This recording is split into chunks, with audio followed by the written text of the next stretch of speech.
The bread was already going stale when Harlan noticed it was gone. He wouldn't have thought twice about it.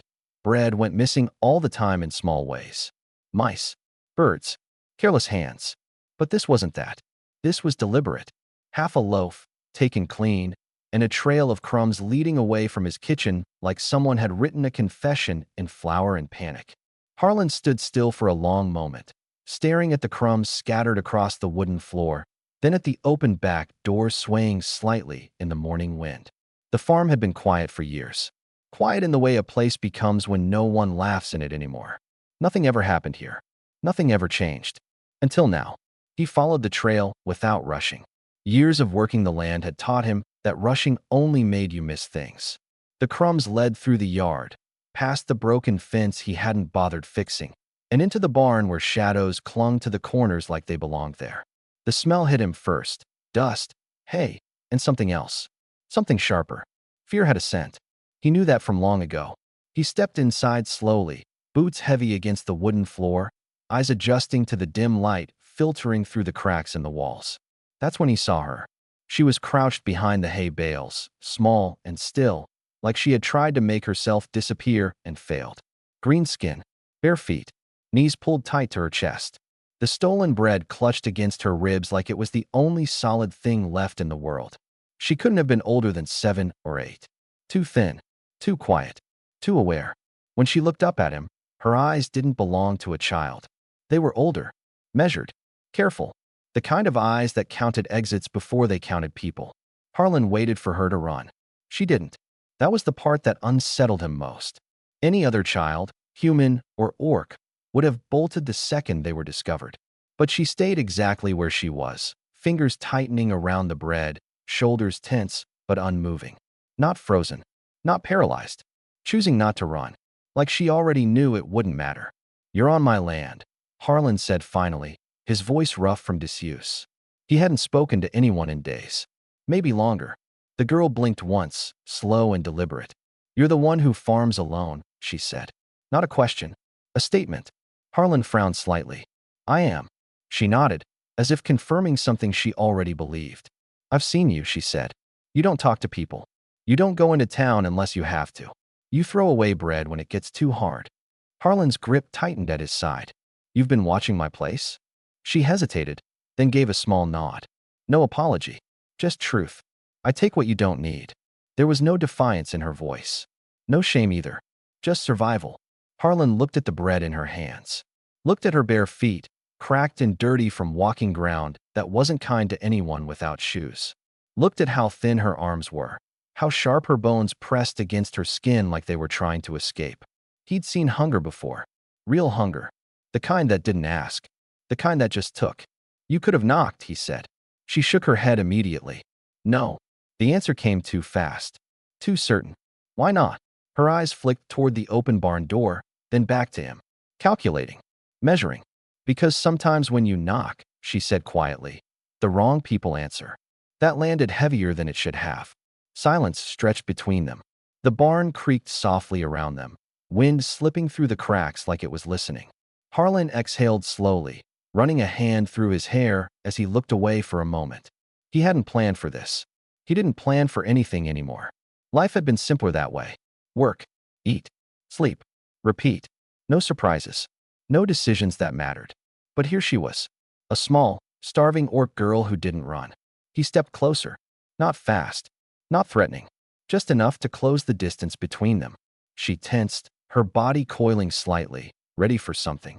But still, she didn't move away. Harlan crouched down to her level and reached into the pocket of his coat. The girl's eyes tracked the movement instantly, sharp and alert. He pulled out a small cloth bundle and set it on the ground between them.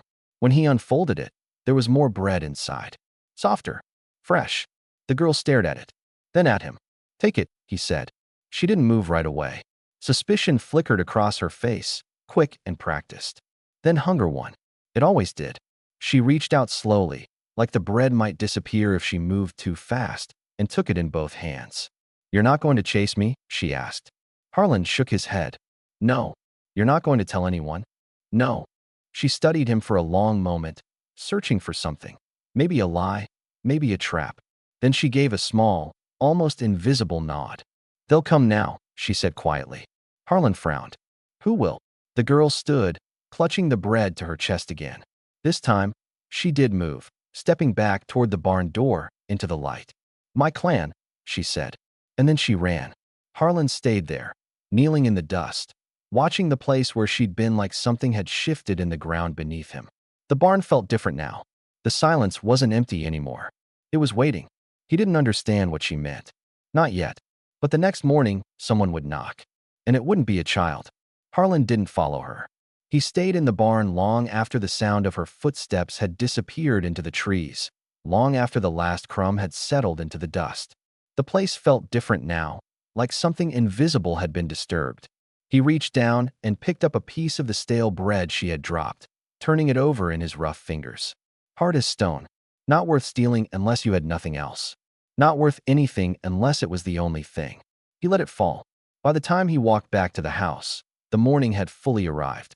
Lights spilled across the fields in pale gold, catching on the broken fence posts and the weeds that had started claiming the edges of his land. He noticed things he usually didn't. The way the gate hung crooked, the way the roof needed patching, the way silence had settled over everything like dust. It had been like this for a long time. Too long. Inside, the house was exactly as he had left it. One chair pulled out at the table, one cup by the sink, one plate drying on the rack. A life reduced to the bare minimum. He moved through it without thinking, the way a man moves through a place he no longer really sees. He poured water into a tin cup, drank half of it, then set it down and stared at nothing. They'll come now. Her voice stayed with him. It didn't sound like a warning. It sounded like certainty. Harlan rubbed his jaw slowly, feeling the rough stubble there. Clan, he muttered under his breath. Or clan. That word carried weight. Not just danger, history, territory, blood.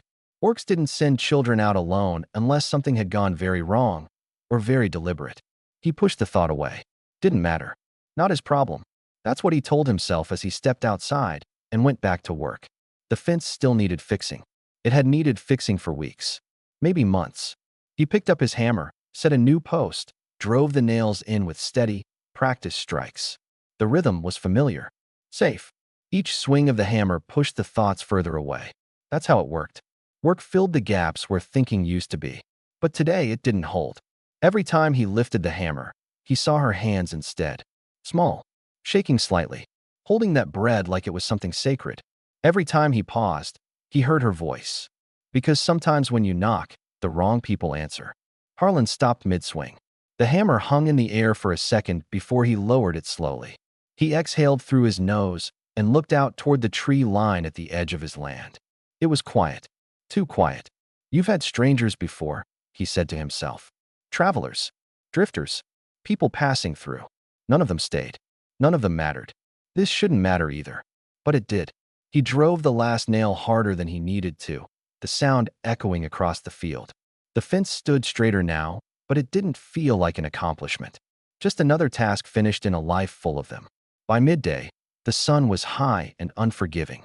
Harlan went back inside, wiped the sweat from his neck, and sat at the table with a bowl of oats he barely tasted. He ate mechanically, eyes drifting toward the window more often than they should have. Halfway through, he stopped. There were tracks. Faint. Easy to miss if you weren't looking. Small footprints in the dirt just beyond the yard. Bare feet, leading away from the barn, and then circling back toward the trees. Not random. Careful. Watching. She hadn't gone far. Harlan leaned back in his chair slowly, staring at those tracks like they were something alive. She was still out there. Somewhere in the woods. Close enough to see the house. Close enough to come back if she needed to. Close enough to be found. He stood up abruptly, the chair scraping against the floor behind him. For a moment, he considered walking out there, following the tracks, finding her again, asking questions, getting answers he didn't even know how to ask. But he didn't move, because if he stepped into those woods, this stopped being an accident. It became a choice. And Harlan Voss had spent 3 years avoiding choices that mattered. He turned away from the window. The rest of the afternoon passed the way his days always did, slow, quiet, uneventful on the surface. He repaired tools, checked the small patch of crops that hadn't given up yet, hauled water from the well. Simple things, necessary things. But the silence had changed. It wasn't empty anymore. It felt watched. Not in a threatening way. Not yet. Just aware. Like the land itself had taken notice of something shifting. Even the wind seemed different, moving through the trees in uneven breaths. As evening settled in, Harlan lit the small lantern by his bed and sat on the edge of it, staring at the wall across from him. There were marks there. Old ones. Scratches from years ago when the house had been louder. Warmer. Alive. He hadn't looked at them in a long time. "Catherine," he said quietly, testing the name like it might break. It didn't. It just hung there in the room, unanswered. "I gave bread to an orc girl today," he added after a moment. "Didn't plan on it." Silence. He let out a slow breath and lay back on the bed, one arm over his eyes. Sleep didn't come. It hadn't come easily in years, but tonight it stayed further away than usual. Because now there was something else in his world. Something breathing. Something waiting. Somewhere out in the dark, beyond the edge of his land, a small girl with sharp eyes and bare feet was watching his house. And somewhere beyond her, something else was coming. Harlan didn't hear it yet, didn't see it. But just before dawn, as the sky began to lighten and the world held its breath between night and morning, there was a sound. Not loud, not close, but steady, heavy, like footsteps that didn't care who heard them. And this time, they weren't hers. Harlan was already awake when the knock came. He hadn't slept. Not really. Just drifted in and out of that thin, restless place where thoughts don't quiet and time doesn't move properly. The kind of night that leaves a man feeling like morning arrived too soon and not soon enough at the same time. So when the sound hit the door, 3 heavy, deliberate strikes, he didn't flinch. He just opened his eyes. For a moment, he lay still on the bed, staring at the ceiling, listening. The knock came again. Slower this time. Louder. Not the uncertain tapping of a traveler. Not the polite request of a neighbor. This was a demand. Harlan sat up, every movement controlled, measured. His body knew what this was before his mind caught up. Trouble didn't knock like that unless it expected to be answered. "They'll come now." The girl's voice slid back into his thoughts, calm and certain. He swung his legs over the side of the bed and reached for his boots. The floor was cold under his feet. The house felt smaller than usual, like the walls had drawn in during the night. He pulled his coat on without rushing, though his heartbeat had picked up just enough to notice. The knock came a third time. Harder. Harlan walked to the door. He didn't grab a weapon. Not because he didn't have one. There was an axe by the wall, a hunting knife on the table, but because something told him it wouldn't matter. Whatever was on the other side of that door, it wasn't the kind of problem you solved with one man and a blade. He paused with his hand on the latch, exhaled once, then opened it. 3 orcs stood on his doorstep. They filled the space like they belonged there, like the ground itself had pushed them up. Tall, broad, armored in dark leather reinforced with iron plates that caught the early morning light. Their skin was deep green, marked with faint scars and symbols that looked less like decoration and more like history carved into flesh. Warriors. Harlan knew the difference. The one in the center stepped forward slightly, not aggressively, just enough to claim the conversation. His eyes were sharp, scanning, taking in everything. The doorframe, the yard behind Harlan, the house itself, in a single, practiced sweep. "You're the farmer," the orc said. His voice was low, controlled. Not loud, but it carried weight. "Harlan Voss," Harlan replied, just as steady. The orc nodded once. "We're looking for someone." Harlan leaned his shoulder lightly against the doorframe, blocking the entrance without making it obvious. Lot of someone's in the world. The 2 orcs behind the leader shifted slightly. Not impatience. Readiness. The leader didn't smile. "A child," he said. "Female. Orc. Small. Thin. Would have passed through here." Harlan didn't answer immediately. He let the silence sit. Let them look at him. Let himself think. Because this was the moment. The one that mattered. Tell the truth, and it ends here. Lie, and it becomes something else. He thought of her in the barn. The way she hadn't run. The way she held that bread like it was the last thing she trusted in the world. He thought of her words. Because sometimes when you knock, the wrong people answer. Harlan met the orc's gaze. "Didn't see anyone," he said. Simple. Clean. A lie. The orc watched him. Not blinking. Not reacting. Just watching. Like he was waiting for something to shift in Harlan's face. A twitch. A hesitation. A crack. Harlan gave him nothing. Finally, the orc took a slow step forward. Close enough now that Harlan could see the faint lines around his eyes. The kind that came from years of looking at things that didn't want to be found. You live alone? The orc asked. Yes. No visitors. No family. No. The orc tilted his head slightly, studying him from a different angle. You keep to yourself. That's right. Another pause. Then the orc stepped past him. Not pushing. Not forcing. Just moving. Harlan's body tensed instantly, but he didn't reach for anything. Didn't block him. Because now it was already happening. The other two followed. Boots heavy against the wooden floor. They moved through the house with quiet efficiency, checking corners, glancing at doors, scanning everything without touching much. Professionals. Not looking for a fight. Looking for truth. Harlan stayed where he was, just inside the doorway, watching them without following. One of them opened the back door, looked out toward the barn, toward the trees, toward the tracks. Harlan felt it then. That small, tight pressure in his chest. Not fear. Not yet. Just awareness. The leader stepped back outside after a moment, standing on the porch again. He looked out across the land, eyes narrowing slightly as they traced the edge of the forest. She came this way, one of the others said behind him. Maybe, the leader replied. Then he turned back to Harlan. If you see her, he said, voice still calm, you tell us. Harlan crossed his arms loosely. Why? The question hung there. The other two orcs shifted again, this time a little sharper. But the leader answered. Because she belongs to us. Harlan's jaw tightened just slightly. Didn't look like she belonged to anyone. Something flickered in the orc's eyes. Not anger. Something colder. She ran, he said. That doesn't change what she is. Harlan held his gaze. Looks like it changed something. Another silence. Longer this time. Heavier. Then the orc nodded once, like he had just made a decision. We'll be back, he said. Not a threat. A fact.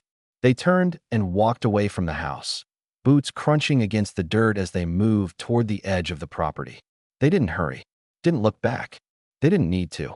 Harlan stood in the doorway long after they were gone, listening to the silence settle again. But it wasn't the same silence as before. This one had teeth. He looked out toward the tree line, and for just a second, he thought he saw movement. Small. Still. Watching. She was still there. And now, they were too. Harlan didn't move for a long time after the warriors disappeared into the trees. The door stayed open behind him, creaking softly in the morning wind, but he didn't turn to close it. His eyes were fixed on the edge of the forest where they had gone, where the shadows seemed thicker now, like something had settled in them. He had lied. Not a small lie. Not the kind you could take back or smooth over later. The kind that changed the direction of things. They'll be back. He said it out loud this time. The words didn't sound like fear. Just understanding. Harlan finally stepped out onto the porch, boots scraping against the wood, and walked a few paces into the yard. The ground still held the faint impressions of their tracks. Deep, heavy, purposeful. Not wandering. Not searching blindly. They knew what they were doing. Which meant the lie wouldn't hold forever. He exhaled slowly and looked toward the trees again. Nothing moved. But he knew she was there. He could feel it. Come out, he said, not loud, but clear enough to carry. For a moment, nothing happened. Then, from the edge of the woods, a shape shifted. Small. Careful. The girl stepped out just enough to be seen, but not enough to be exposed. Half hidden behind a tree, her body angled like she was ready to disappear again in a heartbeat. Her eyes locked onto his, searching his face the way she had in the barn. Measuring, calculating, deciding. They came, she said. Harlan nodded. Yeah. You told them? No. She didn't react right away. Just watched him, waiting for the rest. Waiting for the part where the truth changed. They looked around, he added. Didn't find anything. Her shoulders lowered just slightly. Not relaxed. Just less tight. They'll come back, she said. I know. Silence settled between them again, stretching across the yard like something fragile. The distance between them wasn't far, but it felt larger than it should have. A line neither of them had crossed yet. Harlan took a step forward. She immediately shifted her weight back. Not running. Just ready. I'm not going to drag you out of there, he said. I know, she replied. You seem to know a lot. I have to. That answer landed heavier than it should have for someone her age. Harlan rubbed the back of his neck and glanced toward the barn, then back at her. You said they're your clan. She nodded once. Why are they looking for you? This time, she hesitated. Not long, but long enough to matter. Because I left, she said. Kids leave things all the time. Her eyes hardened slightly. Not like this. Harlan studied her. The dirt on her skin. The way she held herself.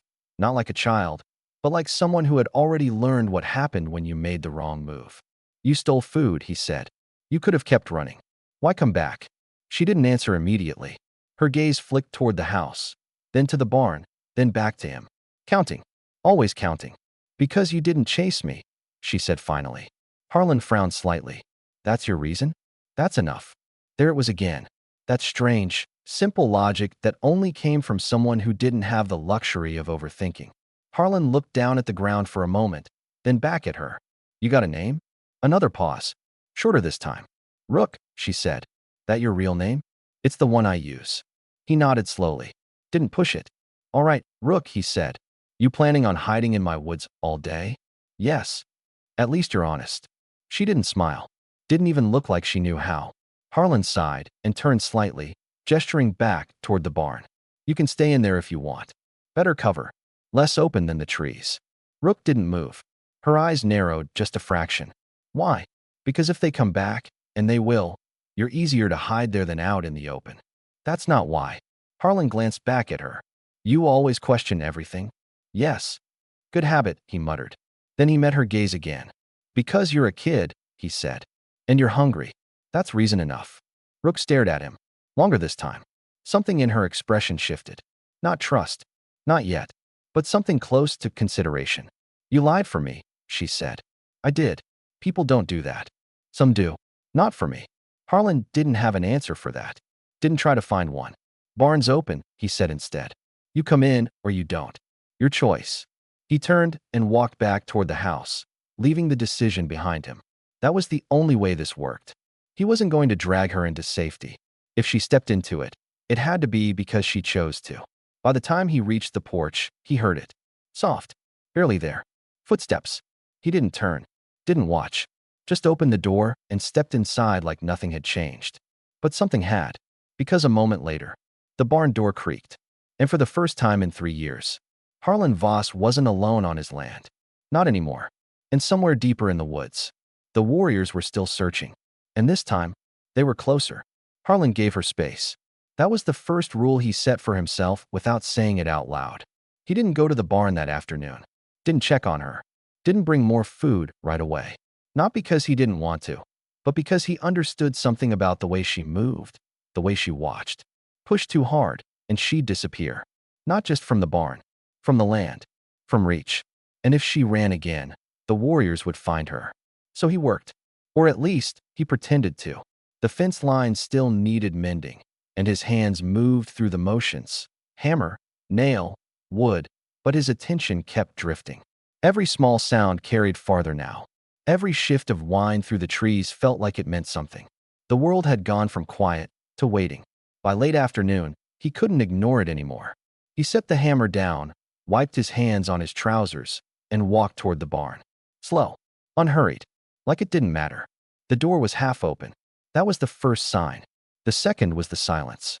Not empty silence. The kind he was used to, but the kind that held breath.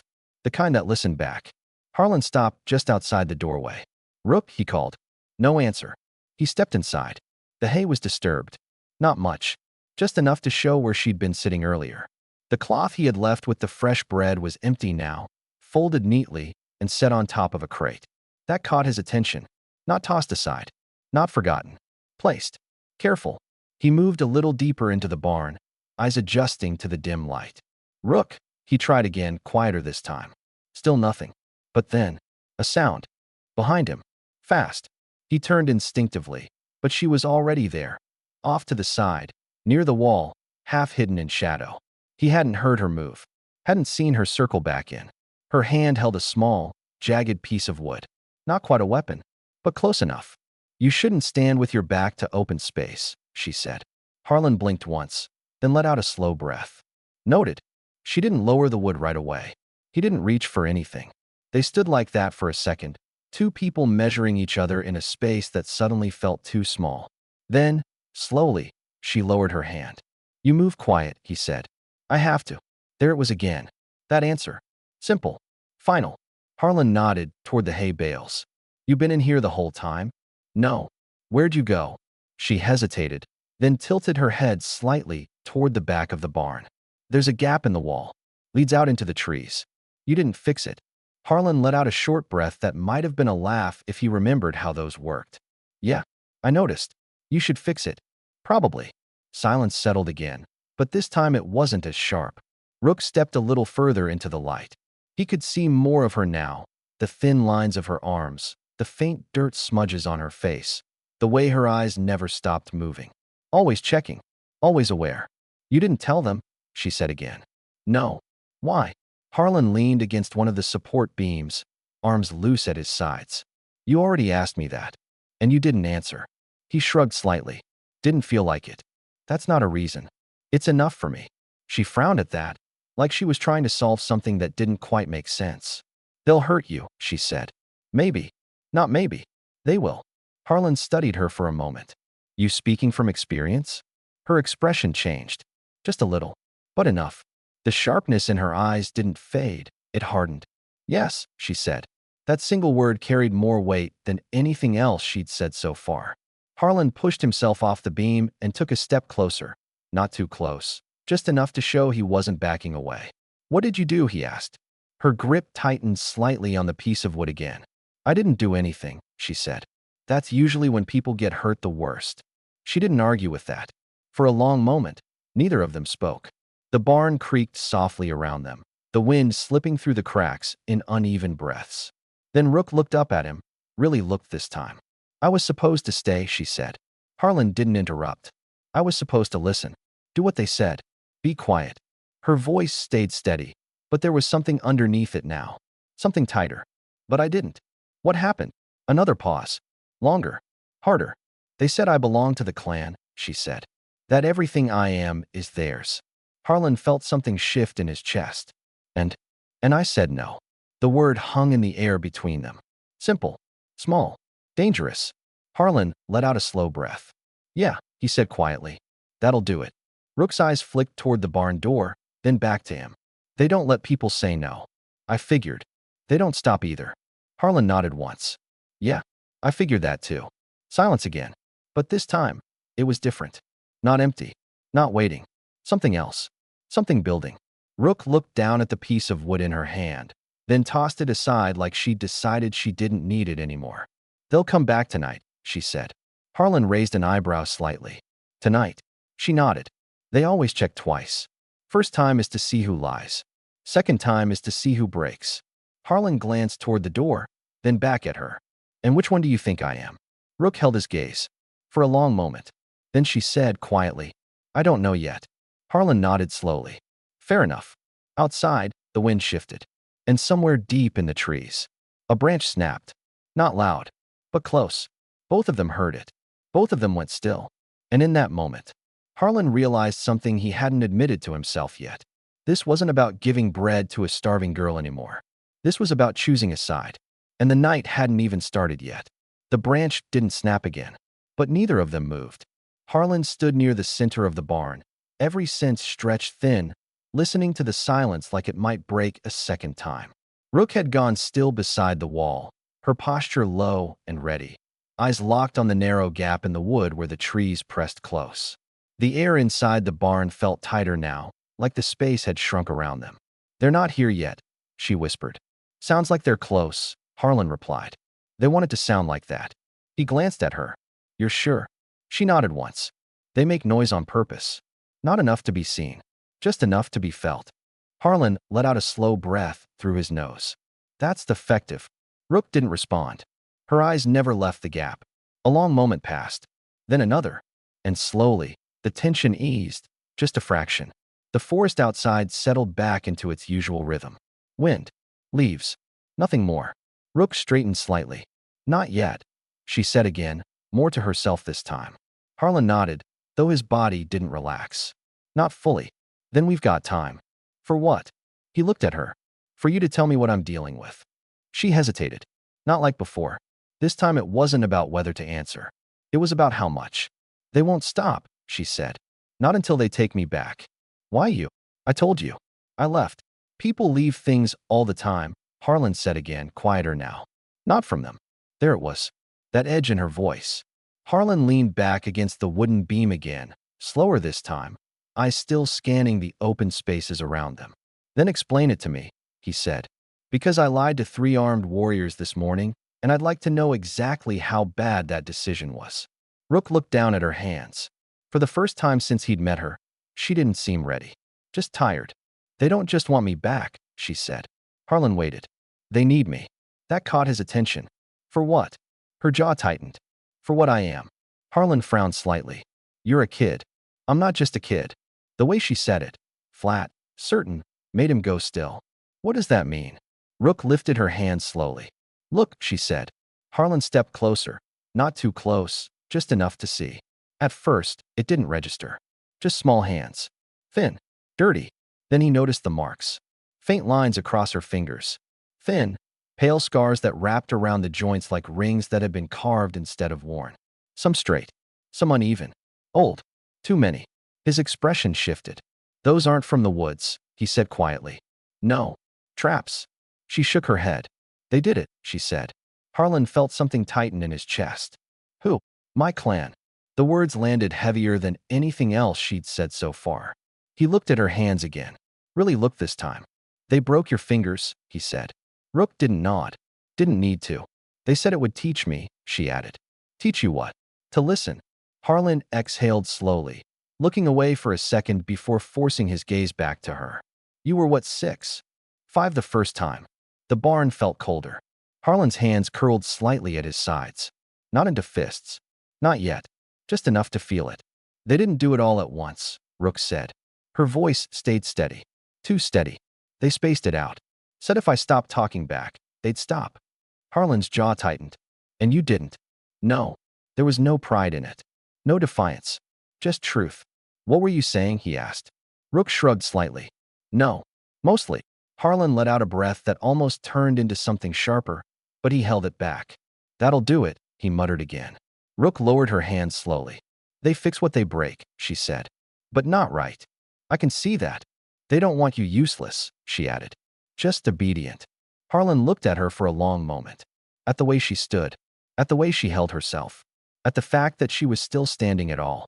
And you ran, he said. Yes. After that. She shook her head. No. That was before. Harlan frowned.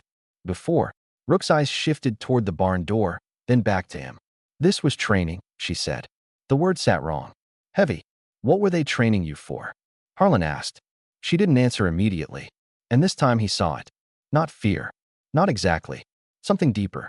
Something that had followed her out of that place and hadn't let go. They don't just fight with weapons, she said finally. Harlan didn't interrupt. They use people too. His expression darkened. Explain that. Rook swallowed once, then forced the words out. Some of us are taught to go where warriors can't, she said. To listen. To learn things. To make people trust us. Harlan went very still. And then we tell them everything. The silence that followed was different. Heavier. Darker. Harlan looked at her again. At her size. At her age. At her hands. They were going to send you out, he said. Rook nodded. I wasn't supposed to come back. That hit harder than anything else. Harlan's jaw clenched. So you ran?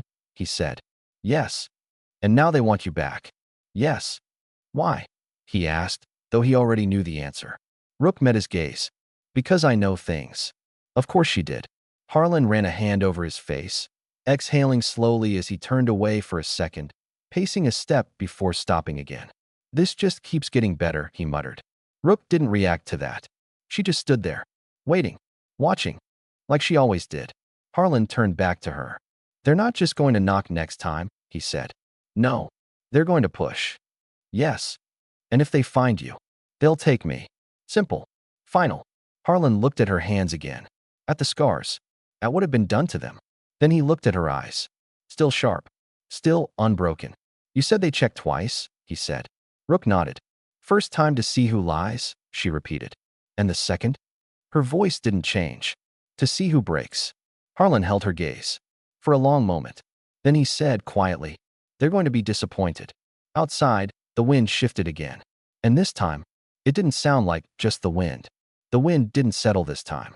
It moved through the trees in uneven bursts, carrying something with it.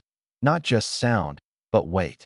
Harlan stepped toward the barn door slowly, every instinct telling him the same thing. Whatever was coming next wasn't going to wait for him to be ready. Rook didn't follow. She stayed where she was, but her eyes tracked him, sharp and alert, like she was measuring the distance between him and the outside world. Always calculating, always preparing.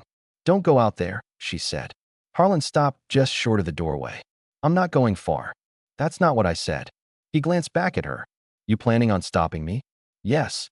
That answer came without hesitation. Harlan almost smiled at that. "Almost. You're about, what, 50 pounds?" 48, she corrected. "Right. 48. I can still stop you." He raised an eyebrow slightly. "How?" "I can scream," she said. That made him pause. Not because of the threat, but because of how serious she was about it. "They'll hear," she added. "If they're close, they'll hear." Harlan studied her for a second longer, then nodded once. "Fair point." He stepped back from the doorway. The wind outside carried another faint sound, distant, hard to place. Not footsteps this time. Something else. Something heavier. "They're circling," Rook said quietly. Harlan leaned against the doorframe, arms crossing loosely as he kept his eyes on the tree line. "You can tell that from the wind?" "I can tell from how it feels." That wasn't the kind of answer you argued with. A long moment passed. Then Harlan pushed himself off the frame and turned back toward her. "All right," he said. "We don't wait." Rook blinked once. "For what?" "For them to decide how they want to take you." "They already decided that." "Yeah," he said. "Which is why we don't sit here and let them do it." She tilted her head slightly. "What's the plan?" Harlan exhaled through his nose. "Still working on that part." "That's not a plan." "No," he agreed. "But it's better than doing nothing." Rook crossed her arms, her small frame tightening slightly. "Running won't work." "I'm not running." "You should." Harlan shook his head. "Not my style." "It should be." "Too late for that." She stared at him again, that same measuring look in her eyes, trying to understand him, trying to decide if he was worth trusting with something this dangerous. "You don't have to do this," she said. "I know. You can still walk away." "I know that too." "Then why aren't you?" Harlan looked at her. Really looked this time. At the scars on her hands. At the way she stood, ready but tired. At the fact that she hadn't run when he found her. "You're a kid," he said simply. "That's not a reason." "It is for me." She didn't respond. Didn't argue. Just watched him. Harlan rubbed the back of his neck again, then gestured toward the far corner of the barn. "There's a trapdoor under those crates." Her eyes flicked in that direction instantly. "I store tools down there," he continued. "Old stuff. Not much use anymore. But it's hidden. They won't find it unless they tear the place apart." Rook didn't move. "You want me to hide?" "I want you alive." "They'll find me eventually." "Not if I give them something else to look at." That caught her attention. "What does that mean?" she asked. Harlan didn't answer right away. He walked over to a small workbench against the wall and picked up a length of rope, testing it in his hands like he was remembering something. "It means," he said slowly, "I stop being the quiet farmer they think I am." Rook frowned slightly. "That's a bad idea. Most good ones are. They'll hurt you." "Probably. They won't stop." "Yeah," he said. "I'm starting to understand that." She stepped closer now, just a little. "You don't know how they work." "Then teach me." That stopped her. For a second, she didn't seem sure what to do with that. "They don't get angry first," she said. "They get patient." Harlan nodded. "Figures." "They'll talk," she continued. "They'll ask again. Give you a chance to change your answer. And if I don't," her voice didn't change, "they'll make you." Harlan held her gaze. "Then I guess I better be hard to convince." Rook shook her head slightly. "That's not how it works." "It is today." Silence stretched again. Then Harlan crouched down and started pulling the crates aside, revealing the rough wooden hatch beneath them. He lifted it with a quiet creak, exposing the dark space below. "Go on," he said, nodding toward it. Rook didn't move. "I'm not leaving you up here," she said. "You're not leaving me," he replied. "You're staying out of sight." "That's not the same thing." "It is right now." She stepped closer to the opening, peering down into the darkness. Then she looked back at him. "If they hurt you," she said, "I'm not staying down there." Harlan gave a small, tired shrug. "We'll cross that bridge when we get to it." "That's not an answer." "It's the only one I've got." Rook hesitated. Then slowly she nodded. Not because she agreed. Because she understood. She moved toward the hatch, then paused just at the edge. "Harlan," she said. He looked at her. "They don't expect people to choose this," she added. Choose what? To stand. Harlan gave a faint huff of breath. Yeah, well, I don't expect a lot of things anymore. She held his gaze for one more second. Then she climbed down into the dark. Harlan pulled the hatch closed above her, sliding the crates back into place like nothing had changed. For a moment, the barn was quiet again, almost peaceful. Then, a sound, closer this time. Heavy, deliberate. Boots. More than before. Harlan straightened slowly, the rope still in his hands, his eyes moving toward the barn door. And then he heard it. A voice. Right outside. Farmer. Harlan didn't answer. He just stood there, breathing steady, as the door creaked open. And the second visit began. The barn door opened slowly. Not kicked in. Not forced. Pushed. Like they had all the time in the world. Harlan stood in the center of the barn, the rope still looped loosely in his hands, his posture relaxed in a way that wasn't natural but had to be convincing. The light from outside spilled in behind them, cutting long shadows across the floor as the three orcs stepped inside. Same leader, same eyes, but this time, there was less patience in them. You didn't go into town, the leader said. It wasn't a question. Harlan shrugged slightly. Didn't have a reason to. You should have, one of the others added. People talk in towns. Yeah, Harlan replied. That's why I don't go. A faint shift passed between them. Not irritation. Adjustment. They stepped further into the barn. Slower this time. Looking closer. The leader's gaze moved over everything. The hay bales, the beams, the workbench, the floor. Not searching randomly. Reading the space. Looking for what didn't belong. Harlan stayed where he was. Didn't block them. Didn't guide them. Just existed in the way a man does when he has nothing to hide. You're calm, the leader said. Should I not be? You lied to us. Harlan didn't blink. Did I? The orc stepped closer. Close enough now that Harlan could see the small scar running along his jawline, pale against green skin. She was here, the leader said. Harlan tilted his head slightly. You see her? No. Then I guess she wasn't. The tension shifted. Sharpened. One of the other orcs moved toward the back of the barn, his boots heavy against the floor as he checked the walls, the gaps, the shadows.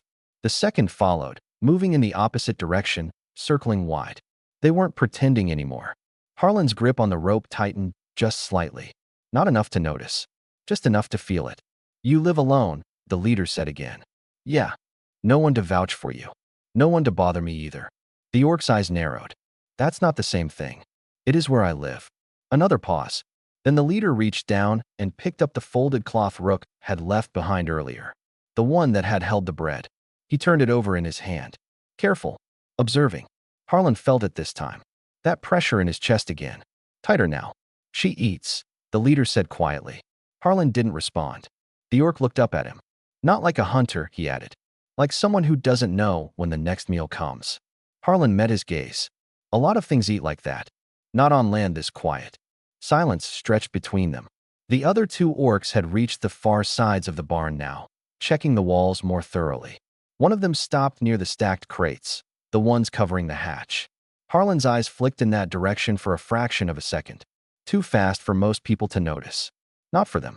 The leader's head turned slightly. He saw it. Of course he did. Something there, he asked, voice calm again. Harlan didn't look back. Tools, he said. Old ones. The orc by the crates tapped one with his foot. Solid. Heavy. Move them, the leader said. The words landed like a stone. Harlan didn't move. Why, he asked. The leader didn't raise his voice. Because I asked. Harlan let out a slow breath. Then shook his head once. No. That changed everything. The air shifted instantly.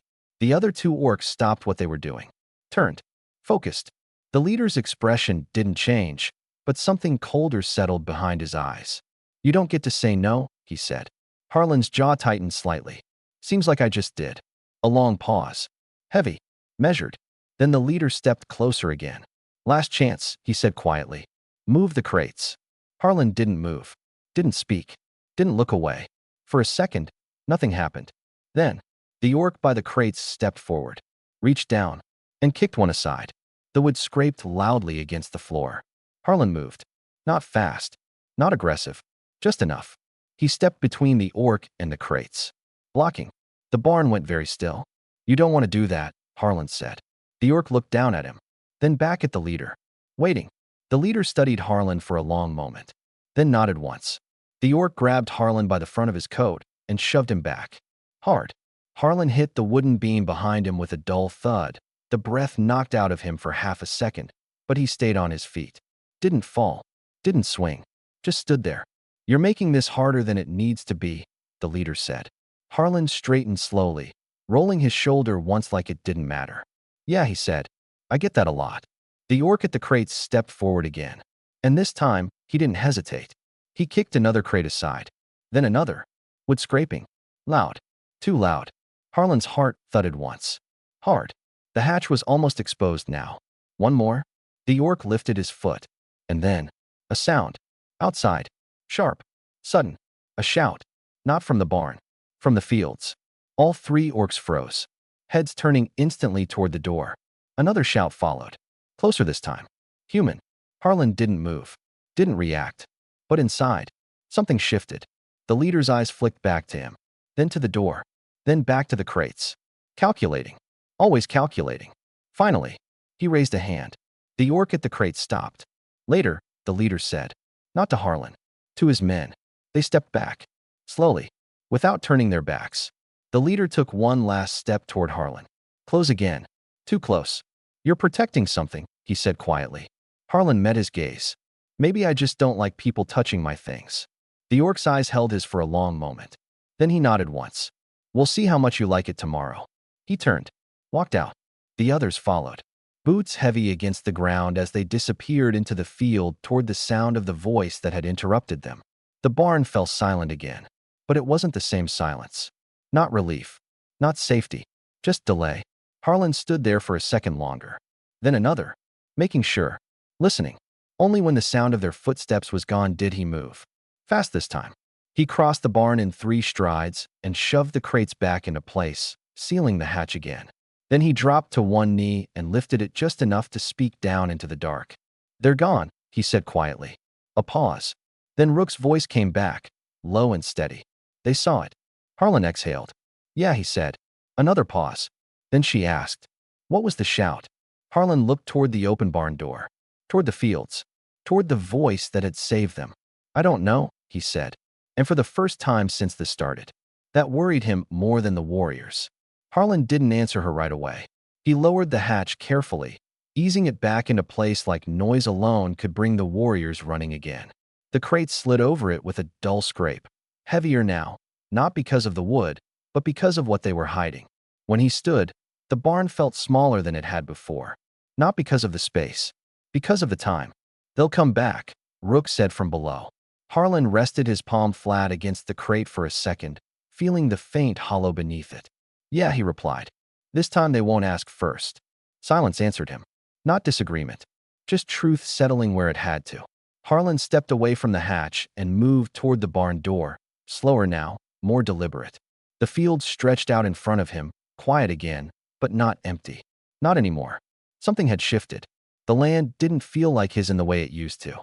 It felt shared, watched from more than one direction. He saw the source of the shout then. At the far edge of the field, near the broken fence line, a man stood, thin, older, leaning on a crooked walking stick. He wasn't from town. Harlan knew everyone within 10 miles of his land, even if he didn't speak to them. This one didn't belong. The man lifted a hand. Not a wave, just acknowledgement. Harlan didn't return it. He turned and walked back inside the barn, closing the door behind him. The latch clicked into place, a small sound that carried more weight than it should have. They're gone for now, he said, louder this time. The hatch shifted. Then Rook's voice came again. That wasn't one of them. No, Harlan said. It wasn't. Then it's worse. Harlan leaned against the wall, folding his arms as he let that sit. Why? Because they don't get interrupted, she said. Not unless someone wants to be seen. Harlan nodded slowly. Yeah, that tracks. A moment passed. Then he moved back to the crates and lifted the hatch fully this time. You can come up, he said. Rook climbed out quickly, faster than she had gone down, her eyes already scanning the barn, the door, the walls, checking everything before she stepped fully into the light. She didn't ask if it was safe. She decided it. They know, she said. Yeah. They'll come back different. I know. Her gaze locked onto his. Then why are we still here? Harlan didn't answer right away. He pushed himself off the wall and walked past her, out of the barn and into the open air. She followed after a second, keeping close but not too close, always leaving herself space to move. The sun had started to dip, casting long shadows across the field. The quiet felt heavier now, like the space between sounds was holding something back. Harlan stopped near the porch of his house. "They want you," he said. "Yes." "They think you belong to them." "Yes." He nodded once. "Then we make it harder." Rook frowned slightly. "How?" Harlan looked at the house, then at the door, then back at the open land.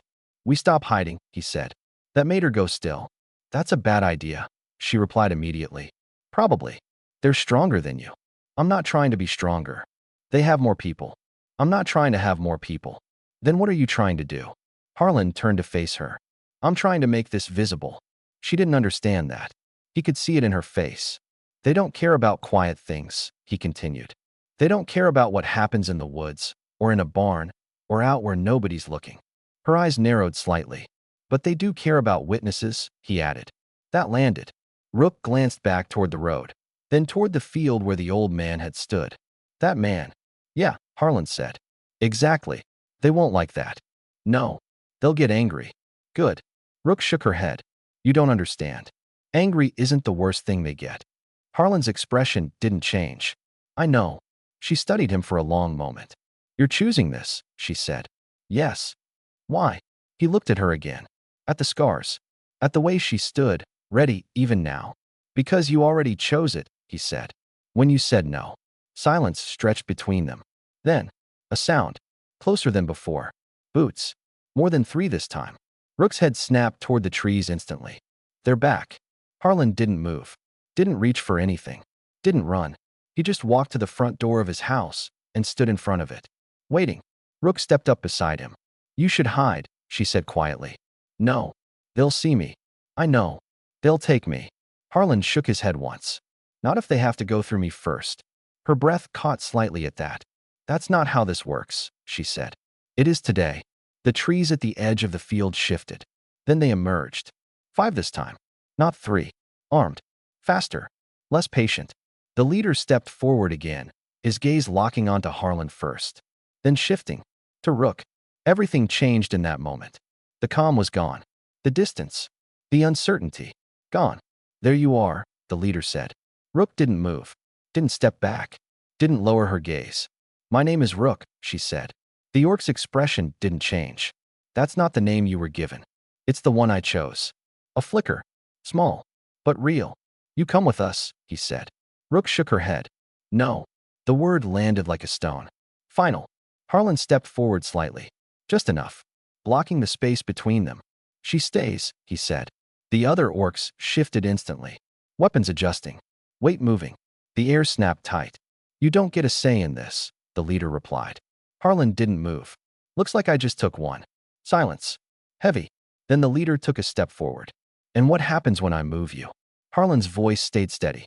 "Then you move me." The tension stretched. Pulled tight enough to break. Rook stood beside him, small but unmoving, her voice quiet but clear as she spoke again. "I don't belong to you." The leader's eyes dropped to her hands, to the scars, then back to her face. "You were made for this, clan," he said. Rook lifted her chin. "You broke my hands," she replied. A flicker of something passed through the group behind him. Not agreement, not defiance, but something uncertain. "You carry our mark," the leader said. Rook held up her hands. "They're not your mark," she said. "They're proof." The silence that followed was different.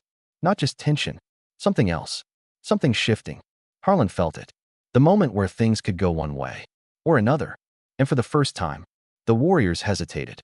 Just for a second. But it was enough to change everything. And somewhere behind them, more footsteps were coming. The hesitation didn't last long. It never did with people like them. But it existed, and that was enough. Harlan saw it in the way the leader's shoulders tightened just slightly, in the way the others shifted without stepping forward. Not retreating, not advancing, just unsure for a single breath of time. And then, more footsteps. Not from the trees. From the road. Harlan didn't turn. He didn't need to. He could hear the difference. Human. Boots lighter. Less uniform. Not soldiers, just people. Rook heard it too. Her head tilted just slightly, listening the way she always did, counting, measuring. They're coming, she whispered. Yeah, Harlan replied. The leader's eyes flicked past them, toward the sound. He didn't turn fully, but the awareness was there now. The calculation had changed. This wasn't just a quiet farm anymore. This was becoming something else. A place with witnesses. The first person to step into view was the old man from the field. He moved slowly, leaning on that same crooked stick, his eyes steady as he approached. Behind him came another figure, then another. Not many. 3, 4. Just enough to be seen. Not enough to fight, but enough to matter. The old man stopped a short distance away, his gaze moving from the orcs to Harlan, then to Rook. You've got company, he said simply. Harlan nodded once. Not the friendly kind. The old man grunted softly. Looks that way. The leader straightened, his posture shifting again. Not weaker. Never that. But different. A man, or something like one, who understood when a situation was no longer simple. This doesn't concern you, he said to the old man. The old man shrugged. Looks like it's happening in front of me. That usually makes it my concern. A few more figures appeared behind him. Farmers. Neighbors Harlan barely spoke to. People who had watched from a distance their whole lives. And now, for reasons even they might not fully understand, had stepped closer. Rook's eyes moved across them quickly. Counting. Always counting. 7, she whispered. Harlan heard it. So did the leader. Not enough to stop them, but enough to complicate things. This is clan business, the leader said again, louder this time. And this is my land, Harlan replied. Silence fell again. But this time, it wasn't empty. It was full of people, full of eyes, full of choices. Rook stepped forward then. Just one step. Enough to be seen clearly. Enough to speak without hiding. I'm not going with you, she said. Her voice didn't shake, didn't waver, didn't ask. The leader looked at her. Really looked this time. Not just at her face. At her hands. At the scars. At the way she stood. Unbroken. You think this changes anything? He asked. Rook didn't hesitate. Yes. A pause. Small. But real. You were made for the clan, he said again. Rook lifted her hands. You tried to break them, she replied. Her fingers trembled slightly, but they held. They still work. The words carried. Not just to him. To everyone. Harlan felt it. That shift again. Not in strength. Not in power. In something else. In understanding. The leader's gaze moved from her, to the people behind her, to Harlan. Then back again. Calculating. Always calculating. You think this ends here, he said quietly. No, Harlan replied. Another pause. Longer this time. Then, the leader nodded once. A decision. Not defeat. Never that. But something else. Then we'll see what it becomes, he said. He stepped back. Just one step. But it broke the line. The others followed. Not turning their backs. Not rushing. Just leaving. The trees swallowed them again. Shadows closing around where they had stood. And just like that, they were gone. For now, the silence that followed was different from anything that had come before. Not fear. Not waiting. Something lighter. Something uncertain. Harlan exhaled slowly, his shoulders dropping for the first time in what felt like hours. They'll be back, he said. The old man nodded. Probably. But not the same way, Harlan added. No, the old man agreed. Not the same way. The others lingered for a moment longer, glancing between Harlan and Rook, unsure what to say, unsure what they had just stepped into. Then, one by one, they turned and headed back toward the road. Not staying. Not leaving completely. Just aware now. Rook stood still beside Harlan. Her eyes followed the tree line for a long time. Counting. Measuring. Waiting for something that didn't come. They stopped, she said quietly. For now, Harlan replied. She looked down at her hands. Flexed her fingers slowly. They trembled. But they held. They didn't take me, she said. No. They could have. Yeah. A pause. Then she looked up at him. You stood, she said. Harlan shrugged slightly. Guess I did. Rook nodded once. Like she was adding that to something. Some count only she understood. I didn't run, she said. No, Harlan replied. You didn't. Silence settled again. But this time, it wasn't empty. It wasn't waiting. It was something else. Something that hadn't been here before. Rook looked toward the house, then at the barn, then back at him. Can I stay? She asked. The question was quiet, but it carried more weight than anything that had happened that day. Harlan looked at her, at the small girl who hadn't run, who hadn't broken, who had stood. Yeah, he said. Simple. Final. Yeah. You can stay. Rook nodded. Just once. And for the first time since he'd found her. She didn't look like she was ready to run. The wind moved through the fields again. The house stood behind them. The barn, the land, the broken fence, all of it still the same. But not the same. Because now there were two people standing in it. Not hiding. Not running. Just staying. And somewhere beyond the trees. The clan was still out there. Watching. Waiting. But for the first time, so were they.